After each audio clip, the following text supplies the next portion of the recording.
Nous sommes le 12 septembre 2019. Je vous retrouve aujourd'hui donc avec des graphiques pro real-time pour vous expliquer la méthode, donc ma méthode sur Forex, avec notamment donc les obliques, les moyennes mobiles. Pourquoi faire ce live? Tout simplement pour avoir en temps réel, en situation de marché, l'explication de la méthode, donc en plus de la formation théorique que vous avez reçue. Donc là aujourd'hui j'ai pris par exemple un graphique sur le GBP-USD, on ira voir après un autre graphique. Pour l'instant GBP-USD. Alors nous sommes en données hebdomadaires, on voit que j'ai réussi à tracer derrière un biseau baissier. On voit également qu'on est sur les plus bas ici de 2016 et on a eu une réaction haussière sur le bas du biseau, donc en quatrième point, enfin quatrième point. En fait c'est le troisième point, mais ici on a eu un entre guillemets faux troisième point juste après le deuxième ici, même si le vrai troisième point en fait, parce qu'il est plus éloigné tout simplement, il est ici. Ici en fait c'était juste une nouvelle économique qui a fait qu'il y a eu un troisième point de contact sur le biseau, mais c'était vraiment un pic de volatilité. Donc je ne peux pas compter un pic de volatilité dû à une nouvelle macroéconomique comme un troisième point sur mon biseau. Pour mon biseau hebdomadaire, mon vrai troisième point, il se situe ici. Voilà, donc on a tracé le biseau en une temps hebdomadaire et on voit que la tendance elle est clairement baissière. Et même si on vient derrière en mensuel, on voit que la tendance, voilà, depuis juin 2014, les cours sont clairement baissiers. Même si là, voilà, on a chuté encore une fois sur les 1,20, on a fait une petite réaction, mais voilà, la théorie de dos, les plus bas sont de plus en plus bas. Sauf là récemment, on est dans une grosse zone trimestrielle, mensuelle, où on pourrait avoir un retournement de tendance donc sur les 1,40 et même pourquoi pas 1,70 dans un prochain temps. Donc ici maintenant on vient zoomer en unité de temps journalière, on voit qu'on a eu une cassure de contre-oblique. Contre-oblique c'est quoi? C'est une cassure, je le rappelle, d'oblique contre la tendance. Donc là on a les moyennes mobiles qui sont inclinées vers le bas, donc la tendance encore une fois elle est baissière, les cours poussent vers le bas. On a les moyennes mobiles qui ont croisé ici donc, le 8 mai à la baisse, donc elles ont croisé donc, vers le bas, et elles ne se sont jamais recroisées avant ici le 5 septembre. Le 5 septembre, elles se sont recroisées à la hausse. Donc elles se sont recroisées à la hausse sur une zone hebdomadaire, trimestrielle et mensuelle, et également sur le bas de mon biseau. Donc beaucoup d'éléments qui te permettent en fait de prendre position avec plus de confiance dans ton plan. Donc on a en journalier, du coup je le répète, un croisement des moyennes mobiles 8 et 21 dans le sens de la tendance haussière, donc contre la tendance de base qui est baissière. On a une réaction sur le bas du biseau et on a également une réaction sur un niveau trimestriel et mensuel. Donc maintenant si on vient zoomer en unité de temps H4, on va voir que ici on a donc la cassure de la contre-oblique. La zone verte, en fait, c'est la zone que j'avais publiée sur Facebook, la zone d'achat idéale. Donc, il fallait acheter dans cette zone. On voit que là, la mèche elle a été faite, donc pile poil au milieu de la zone, en fait. Donc, sur les 1,2230. On a eu, du coup, un pullback, donc une cassure de la contre-oblique, et un pullback sur cette contre-oblique, ici à 1,2234, parfaitement exécuté quelques heures après. Donc, peut-être même un jour après. Le 5 septembre, ça a cassé. Et ici, voilà, donc le 9 septembre, en quelques jours après, on a eu un pullback sur l'oblique qui a été réalisé. Donc encore une fois, c'est pour ça que dans la plupart des cas, pour maximiser son ratio risque-gain, il vaut mieux attendre un pullback plutôt que de prendre position à la cassure. Parce que là, si on prend position à la cassure de cette oblique, on serait rentré du coup ici, à la clôture de la bougie, donc à 1,2335, alors que du coup les cours, là ils reviennent à peine de passer dessus, mais on aurait une position bien moins efficace. Alors que là, si on attend le pullback, on voit qu'on peut rentrer ici. Donc moi, pour le coup, je suis au Canada, donc je ne l'ai pas pris. Jonathan a ce trade sur ses écrans. Moi, il était 3 heures du matin, donc je dormais. Donc je n'ai pas ce trade. Par contre, voilà, vous voyez que je viens de prendre aujourd'hui un nouveau trade ici. Donc tout simplement sur le niveau ici de ces mèches-là. Et également, si on va voir en données de temps journalière, voilà, pullback donc sur déjà la MM7 ici qui fait office de rempart et pullback précisément sur la MM50 journalière ici.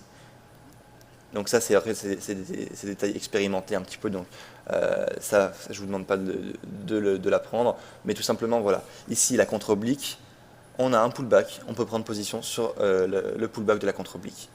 Maintenant en ce qui s'agit des TP, les TP, on va les voir en journalier, on verra plus clair. Voilà. Le TP du coup va être en fait sur le point de contact et également le niveau de prix ici, donc autour des 1,2750.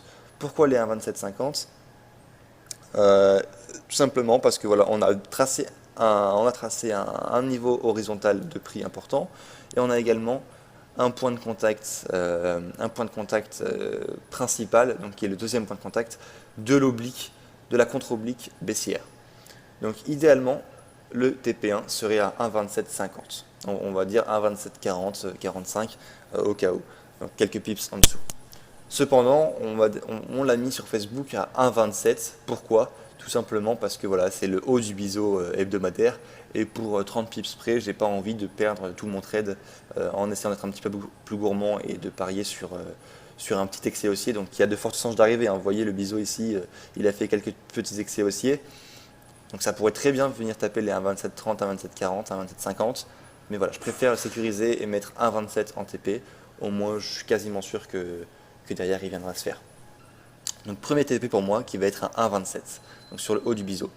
Derrière, si ce biseau il casse, on va pouvoir passer à une unité de temps un petit peu supérieure. Ici, on va dézoomer, voilà. Et on arrive du coup à un TP, donc sur le deuxième point du biseau. Donc ici, je vous rappelle, on a une position ici. On pourra renforcer la position si en clôture journalière, on casse le biseau. Donc on casse le biseau, c'est-à-dire qu'on casse les 1,2730 en clôture, je rappelle, en clôture journalière. Donc idéalement, il faudrait que ça vienne taper les peut-être 1,29, 1,2850 et que derrière on pull back donc sur le niveau plus ou moins des 1,2650 et là on aurait une belle entrée pour derrière viser par ici. Donc ça passe un petit mouvement comme ça, pull back et derrière on vise ici les 1,3150 plus ou moins, 1,3150, 1,32. Donc sur ce gros niveau de prix ici, gros niveau de prix de résistance et en même temps qui fait office de point de contact avec mon biseau journalier.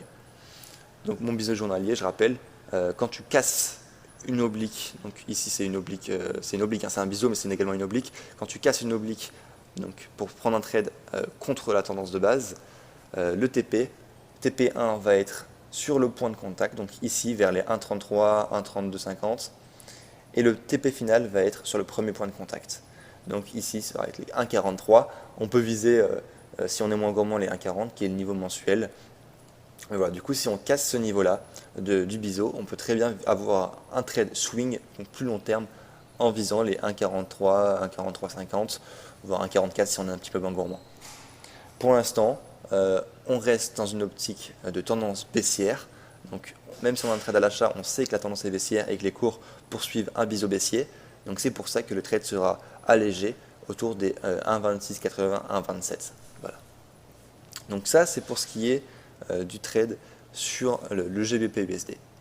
Maintenant, on peut prendre un deuxième exemple. On peut aller voir l'AUD-USD par exemple. L'AUD-USD, pareil, la tendance elle est baissière depuis un long moment. Les cours ne font que baisser. Voilà, on peut voir que depuis là, 22 janvier 2018, donc depuis presque 2 ans, les cours baissent. Et si on va en mensuel, on voit que en fait, la tendance baissière est beaucoup plus long terme. Depuis 2011, les cours baissent, même si on a eu un petit pullback ici, une petite correction. D'ailleurs, on peut voir que la correction ici s'est effectuée en fait sous forme de canal. On peut tracer un canal ici, juste là. Et derrière, deuxième impulsion. Donc ici, on sait que les trades à l'achat sont plus dangereux. Après, avec l'expérience, on sait que quand le dollar index arrive dans une zone de vente et que les cours là sont sur une grosse zone quand même, une grosse zone mensuelle, les 0,70, 0,6850, vous voyez, ça représente un petit peu les mèches ici, là la clôture des bougies, là la mèche, les deux mèches. Donc on sait que là, dans ces zones-là, dans ces eaux de prix-là, pardon, on peut très bien avoir un rebond à minima sur les 0,8. Donc on peut envisager des trades acheteurs, notamment que ici en plus de ça, on a en ce moment une englobante haussière mensuelle qui est en train de se faire. Donc ça va être un très gros signal. Pour l'instant, j'attends la clôture, mais si la clôture de la bougie se fait comme ça va fortement réagir à minima sur 0,7150 et puis je pense sur les 0,8. Donc pour revenir au trade, on a ici donc une tendance baissière, on le sait, donc on fait attention au trade acheteur encore une fois, on est à contre-tendance. Mais j'ai un biseau baissier, enfin un canal baissier pardon, en unité de temps journalière, ici qui est tracé. j'avais une zone ici qui a réagi de plusieurs fois. J'avais pris trade ici, j'avais pris un trade ici. Plusieurs fois je suis passé positif et derrière je me suis fait stopper à break-even parce que voilà, on n'a pas eu de potentiel haussier comme on a en ce moment. Après, on a eu une cassure de cette zone, mais toujours une réaction sur ce bas de biseau. Donc j'ai ce bas de biseau qui est tracé, les moyennes mobiles sont bien inclinés à la baisse, donc c'est dangereux. Je reste dans l'optique que mon trade est dangereux. Donc mon money management, vous voyez la position est toute petite, j'ai que 170K dessus. Bon, j'ai pris un TP1, mais j'avais à la base moins de 5 lots sur la position. Donc hop, voilà.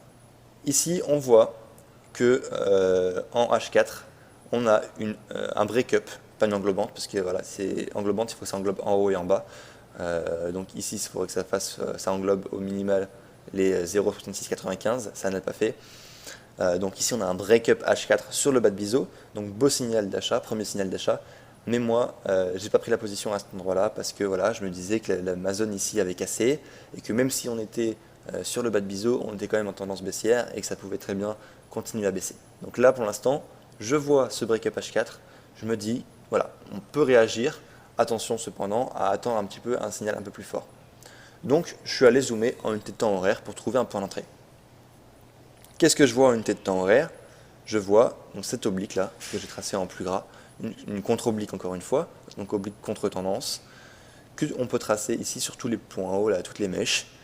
Et on voit ici, donc le 3 septembre à 10h, que les moyennes mobiles croisent avant la cassure de l'oblique, donc qui veut dire fort flux à venir, D'après ma méthode, quand on a, donc pour rappel, un croisement avant la cassure de l'oblique, ça présage souvent un meilleur potentiel de volatilité pour la suite. Donc ça veut dire que le mouvement va être plus puissant que d'habitude. Donc ici, on a le croisement des moyennes mobiles, derrière la cassure de l'oblique, de la contre-oblique, et derrière, moi, je prends position. Donc je prends position à 0,6743, donc je prends position ici, un petit peu trop tard, pardon, parce que je n'étais pas disponible, j'avais rendez-vous à cette heure-là, mais je savais que le trade derrière, voilà, elle allait exploser. Donc j'ai pris position un petit peu trop tard, la position aurait dû être prise ici sur le pullback, donc à 0,6720, juste ici. Derrière, on a eu donc un TP1 qui a été réalisé. Moi, j'ai pris mon TP1 ici à 0,6787 sur le point initial du biseau. Pourquoi est-ce que je ne l'ai pas pris ici, donc comme d'après la méthode, sur les 0,6750? Tout simplement parce que je suis rentré hors retard. Moi, j'ai pris le risque de rentrer hors retard parce que je savais que voilà, on avait un grand potentiel, sachant qu'on était sur un bas de biseau, un bas de canal daily avec une belle bougie H4.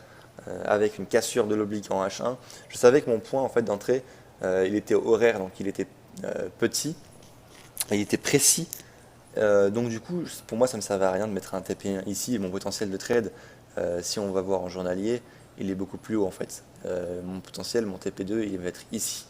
Voilà, 0,6980. Donc, si on retourne en horaire, voilà, j'ai pris mon TP1 ici à 0,6788, donc pour à peu près 40 points. Donc c'était pas énorme. J'ai pris vraiment un tout petit TP, c'est-à-dire que j'ai pris que un lot de bénéfices. Ensuite, on sécurise la position, on arrive au TP1, on sécurise la position, et derrière le TP2 était, donc d'après la méthode, sur la zone de prix, donc la zone de prix des 0,6850. Et maintenant, je suis toujours là, je suis à 146 points de gain, et je suis toujours en attente, donc j'attends mon TP3, mon TP final sur les 0,6980, 0,6985, donc sur le haut du canal baissier. Donc c'est pas sûr qu'il soit réalisé. Il y a de fortes chances qu'il soit réalisé vu la bougie mensuelle en cours. Mais voilà, encore une fois, la tendance est baissière, donc rien n'est sûr, ça pourrait très bien pullback ici. Et si ça pullback, je serai le premier, encore une fois, à racheter, peut-être sur les 0,6650, encore une fois sur le bas du biseau et sur la zone trimestrielle mensuelle.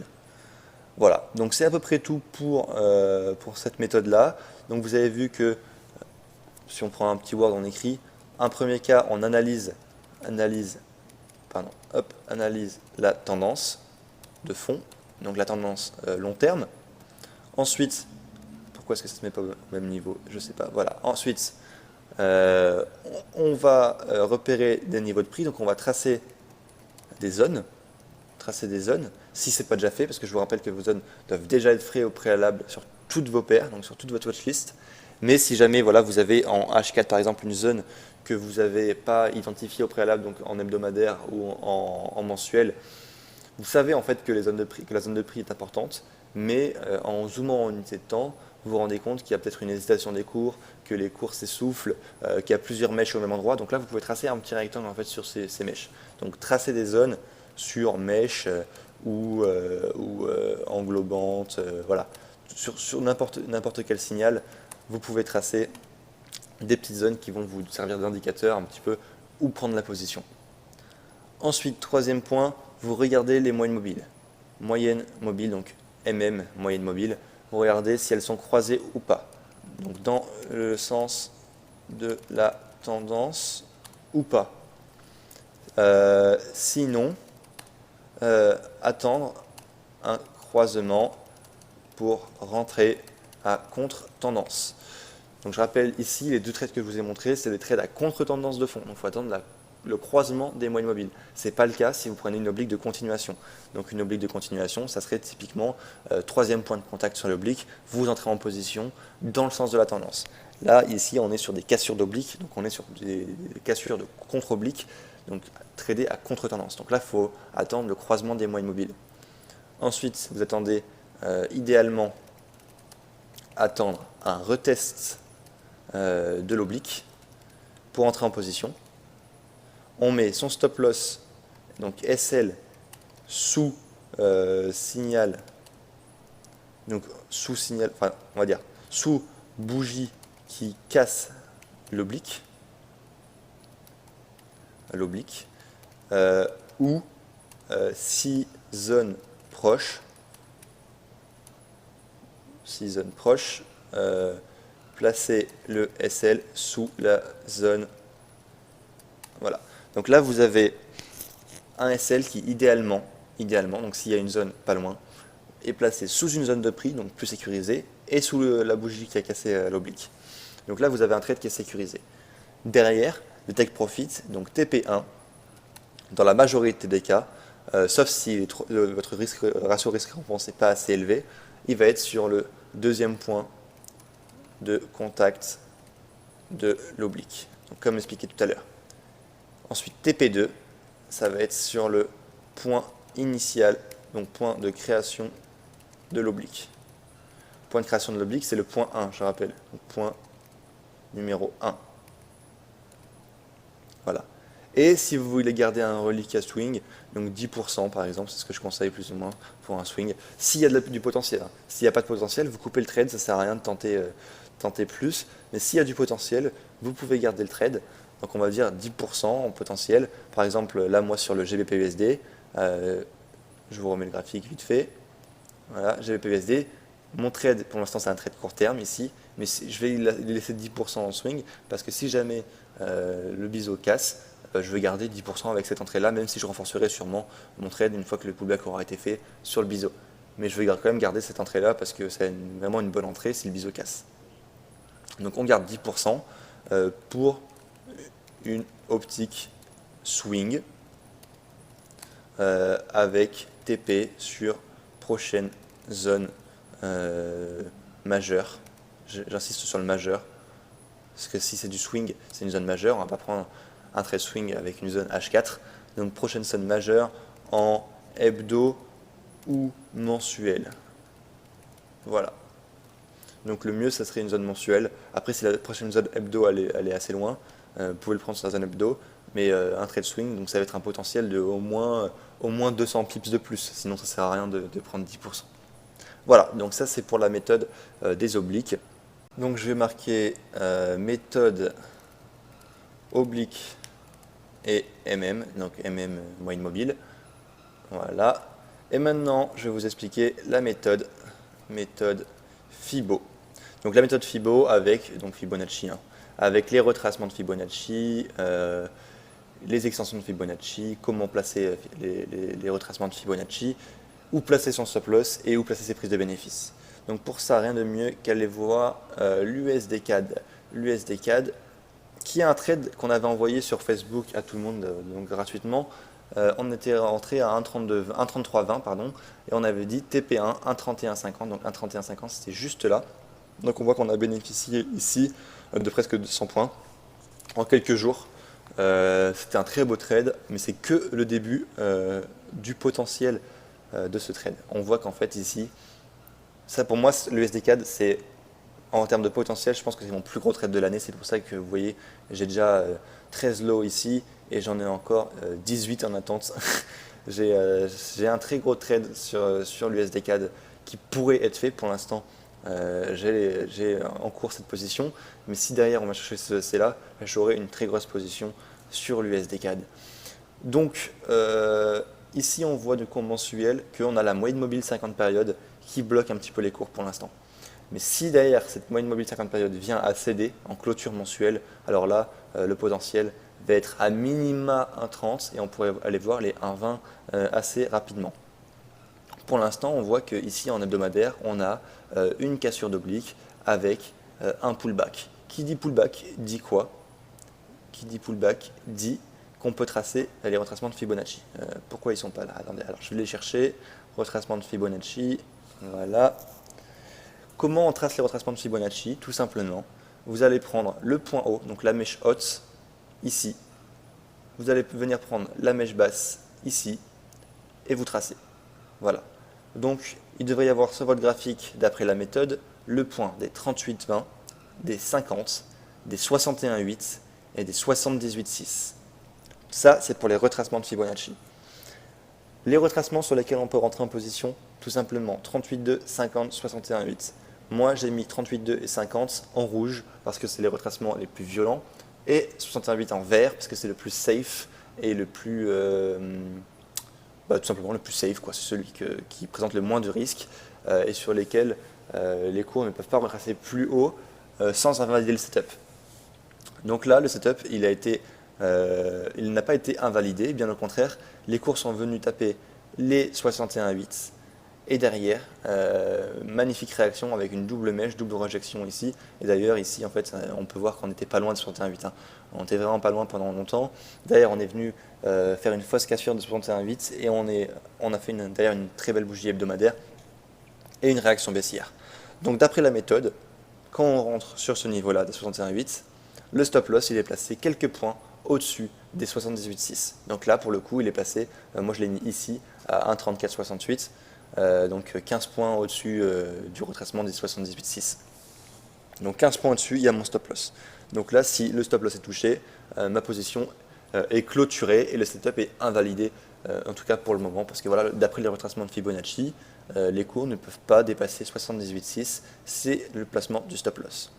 Voilà. Donc maintenant que les cours ont retracé 61,8, d'après la méthode, l'impulsion suivante est censée être de plus faible amplitude, donc on est censé ne pas pouvoir voir, d'avoir moins de chances d'aller voir l'impulsion des 61,8 en extension Fibonacci. Donc ça, c'est l'extension Fibonacci, c'est les moins 27,20 et les moins 61,8. Donc si on configure Fibonacci, on va essayer de configurer ça, configurer Fibonacci, voilà, vous devez placer ça, 38,2, 50, 61,8, 78,6, les 0, enfin les 100 et les 0, et derrière, moins 27,2, moins 61,8. Ça, les deux là, c'est ce qu'on appelle les extensions de Fibonacci. Donc ça va être là où vos prises de bénéfices vont être faites. Donc première prise de bénéfice, moins 27,2, donc extension Fibonacci des 27,2, qui se situe ici à 1,2870. Donc on va mettre le TP à 1,2880, donc 10 points au-dessus, au cas où. On va attendre que les cours ici viennent baisser dans cette zone-là des 1,2880. Voilà, tout simplement. Et le TP2, de façon optimale, il aurait été plus ou moins ici dans les 1,2690 sur l'extension des 61,8. Après, je le rappelle, en application purement théorique de la méthode, quand les cours retracent 61,8, l'impulsion d'après a de moins grandes chances d'atteindre 61,8, enfin l'extension des 61,8, parce que tout simplement la tendance est moins forte, à moins d'amplitude. Par contre, si les cours avaient réagi ici, sur ce niveau-là, et derrière avaient baissé, là on aurait pu très bien venir voir l'extension des 61,8, parce que quand les cours retracent sur 38,2 et 50%, la tendance, on dit qu'elle est plus forte et on dit qu'elle a plus de chances de réagir fortement dans le futur. Donc ici, en signal, en plus des retracements de Fibonacci, on voit qu'on a les moyennes mobiles qui ont recroisé à la baisse. Donc encore un signal pour nous dire que les cours ont de fortes chances de baisser. Moi, du coup, j'ai placé, donc ça, c'est pas obligatoire du tout, hein. Moi, c'est parce que je vous ai dit que j'avais une grande croyance dans ce trade-là. Du coup, j'ai placé un OC sur les 50% encore et un OC sur les 61,8 encore une fois. Mais parce que ça, c'est au cas où si les trades retracent en fait en hebdomadaire. Voilà. Moi, j'aimerais bien que les prix viennent retester la moyenne mobile 50 périodes hebdomadaires et du coup viennent déclencher mes ordres conditionnels. Donc une mèche sur la moyenne mobile 50 hebdomadaire et derrière une baisse, ce qui peut très bien se passer, voire un retracement donc, sur les 50% de la mèche hebdomadaire, enfin de la bougie hebdomadaire. Mais ça c'est plus avancé, c'est pas pour tout de suite. Donc voilà, donc ensuite on voit une oblique avec ici un TP final de l'oblique qui sera sur les 1,2550. Donc c'est pour ça qu'en fait je vous dis, les méthodes, il n'y en a aucune qui est à prendre en compte à 100% et uniquement celle-là en fait. Hop, batterie faible. Il ne faut pas prendre une seule méthode en compte, il faut en prendre plusieurs. Là, vous voyez que je viens de vous donner les TP avec la méthode de Fibonacci. Et si on utilise la méthode de Fibonacci, le dernier TP, au maximum, il peut se situer ici sur, on va dire, les 1,27. Alors que si derrière, on vient en hebdomadaire, avec la méthode de l'oblique qui est cassée, le TP va se situer sur les 1,2550. Et si on se base sur du price action, le TP final va être plutôt sur les 1,20. Donc en fait, moi ce que je vais faire, c'est que si la moyenne mobile 50 périodes casse ici en clôture, je vais tout simplement me placer en données de temps hebdomadaire, peut-être voire même journalière, et attendre, donc tant que les, non je me mets en hebdomadaire, excusez-moi, hop ici, en hebdomadaire, et tant que les moyennes mobiles ne vont pas croiser à la hausse, je vais rester en position. Voilà. Donc à partir de 1,30, je vais surveiller. Donc là, je pense que les 1,30, on va les faire. Donc je vais prendre des bénéfices à 1,30. Et derrière, tant que les moyennes mobiles ne vont pas recroiser à la hausse, je vais rester en position, peu importe le prix qu'on va faire. Et après, voilà, si ça va casser les 1,30 et que derrière, on remonte, donc si par exemple on fait 1,28 et qu'on revient tester les 1,30, il y aura encore une fois une occasion de renforcer sur ce support qui est devenu résistance pour reviser derrière les 1,20. Mais ça, c'est dans le futur. Donc, si on fait un petit rappel sur la méthode de Fibonacci, on prend en premier lieu, on prend point haut plus point bas et on trace les retracements. On affiche les 38,2, les 50 et les 61,8. Ça, c'est ce qui s'appelle les retracements de Fibonacci. Ensuite, vous avez également le dernier niveau, donc je le rappelle, celui qui est juste ici. Je vais me mettre en daily, on verra mieux. Juste ici, qui sert de placement du stop de protection, donc juste au-dessus. Donc le niveau derrière des 78,6, c'est placement du SL. Et derrière, vous avez les extensions de Fibonacci. Donc les extensions, c'est 27,20 et 61,8 ici, qui servent de prise de bénéfice. Donc moins 27,20 et moins 61,8, c'est pour les prises de bénéfice. Voilà. Donc vous attendez un retracement. Donc là, une fois que vous avez placé votre, ici, les cours retracent, vous placez, à partir de cette bougie, plus ou moins, vous pouvez placer le retracement de Fibonacci, plus ou moins à partir de cette bougie. Une fois que en fait, vous avez un point bas, vous êtes capable de tracer les retracements. Donc ensuite, vous attendez que les prix réagissent sur un niveau de Fibonacci. Donc attendre une réaction sur un niveau de Fibo. Donc je rappelle un niveau de Fibo, un niveau de retracement, donc 38,2, 50 ou 61,8. Placer son SL sur 78,6 si et seulement si retracement à 61,8, donc sur le chiffre d'or. Sinon, placement du SL à, on va dire, entre 10 et 30 pips au-dessus du signal. Donc ça veut dire quoi? Ça veut dire que si on retrace à 61,8, on place le SL à 78,6 comme on a dit.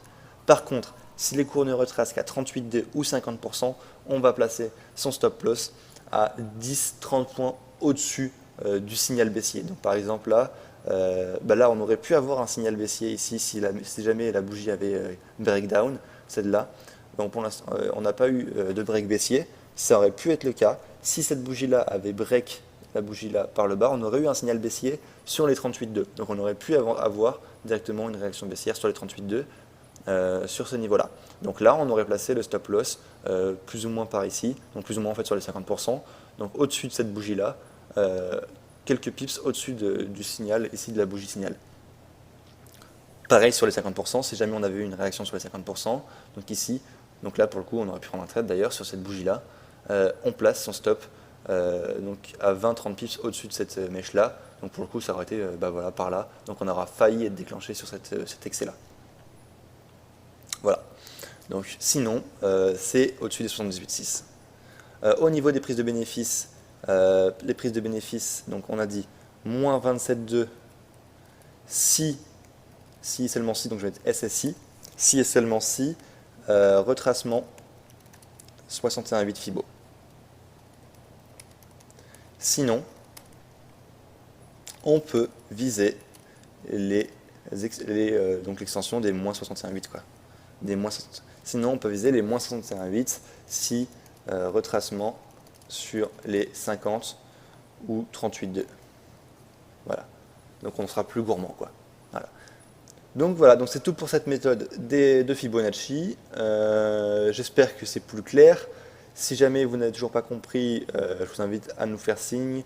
Limite, je vous expliquerai la méthode en message privé s'il le faut. J'espère que tout ça est bien clair. Donc je vous invite à nous faire savoir si ce n'est pas le cas. Jusque là, je vous souhaite un bon trading et portez-vous bien. Ciao, ciao.